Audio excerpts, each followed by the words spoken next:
মীরার জন্য কবিতার ভূমিকা। কবি সুনীল গঙ্গোপাধ্যায়। এই কবিতার জন্য আর কেউ নেই, শুধু তুমি মীরা।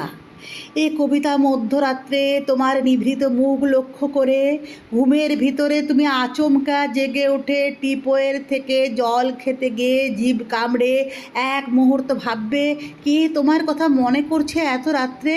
তখন আমার এই কবিতার প্রতিটি লাইন, শব্দ, অক্ষর, কম, ড্যাশ, রেপ ও রয়ের ফুটিক সমেত ছুটে যাচ্ছে তোমার দিকে। তোমার আধো ঘুমন্ত নরম মুখের চারপাশে, এলোমেলো চুলে ও বিছানায় আমার নিঃশ্বাসের মতো নিঃশব্দ এই শব্দগুলি, এই কবিতার প্রত্যেকটি অক্ষর গুণিনের বাণের মতো শুধু তোমার জন্য। এরা শুধু তোমাকে বিদ্ধ করতে জানে। তুমি ভয় পেও না, তুমি ঘুমো। আমি বহু দূরে আছি, আমার ভয়ঙ্কর হাত তোমাকে ছোবে না।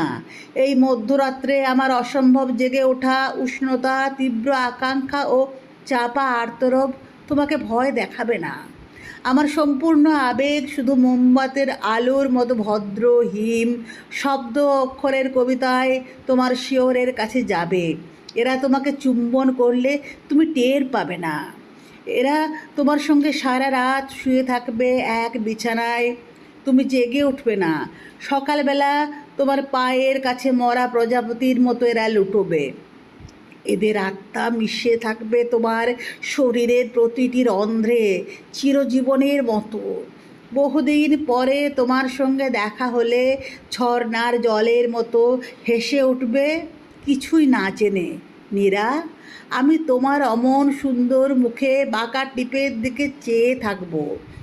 আমি অন্য কথা বলার সময় তোমার প্রস্ফুটিত মুখখানি আদর করব মনে মনে। ঘর ভর্তি লোকের মধ্যেও আমি তোমার দিকে নিজস্ব চোখে তাকাবো। তুমি জানতে পারবে না তোমার সম্পূর্ণ শরীরে মিশে আছে আমার একটি অতি ব্যক্তিগত কবিতার প্রতিটি শব্দের আত্মা।